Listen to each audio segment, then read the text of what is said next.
Hello all, welcome back to my channel my kitchen. இன்றைக்கி நாம் சுவையான இறால் செமி கிரேவி அல்லனா இறால் பிரட்டல் எப்படி பண்ணுறதுன்னு பார்க்கலாம்.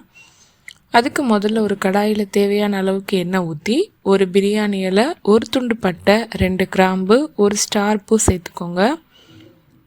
நெக்ஸ்ட்டு ஒரு முழு சைஸு பெரிய வெங்காயத்தை கட் பண்ணி சேர்த்துக்கோங்க. வெங்காயம் நல்லா பொன்னிறமாக ஆகிற வரைக்கும் வதக்கிக்கோங்க.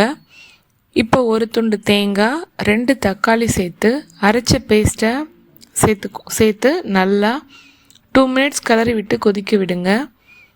இப்போ அதில் 1 டீஸ்பூன் இஞ்சி பூண்டு பேஸ்ட்டு, 1 டீஸ்பூன் மல்லித்தூள், 1 டீஸ்பூன் மிளகாத்தூள், 1/2 டீஸ்பூன் மஞ்சத்தூள், 1 teaspoon pepper powder, 1.5 teaspoon garam masala சேர்த்து நல்லா கிளறி விட்டுக்கோங்க.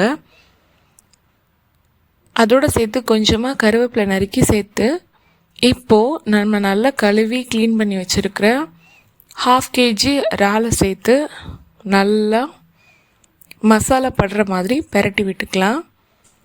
அதோட தேவையான அளவு உப்பையும் நம்ம சேர்த்துக்கலாம். இப்போ இந்த இறால் வேகிறதுக்காக நம்ம நல்லா கிளறி விட்டு ஒரு மூடி போட்டு மூடி ஒரு 5 to 10 மினிட்ஸ் கழித்து அதை ஓப்பன் பண்ணி பார்த்தீங்கன்னா இறால்லேருந்து நல்லா தண்ணி விட்டு ஒரு கிரேவி கன்சிஸ்டன்சிக்கு வந்திருக்கும். இறால் வெந்ததும் இந்த செமி கிரேவி கன்சிஸ்டன்ட்லேயும் உங்களுக்கு தேவைன்னா நீங்கள் எடுத்துக்கலாம். இல்லை அப்படின்னா ஒரு 5 மினிட்ஸ் கழித்து நீங்கள் தண்ணி ட்ரை ஆகிற வரைக்கும் நீங்கள் வெயிட் பண்ணி எடுத்திங்கன்னா இறால் பிரட்டல் அல்லது ஒரு இறால் தொக்கு கன்சிஸ்டன்சி கிடைக்கும்.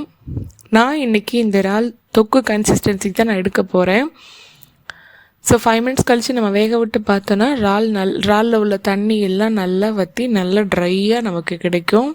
ஸோ இப்போ கடைசியாக ஃபைனலாக அது மேலே லைட்டாக கார்னிஷுக்காக கொத்தமல்லி இலை தூவி இறக்கலாம். சுவையான இறால் செமி கிரேவி இல்லைனா இறால் பிரட்டல் ரெடி.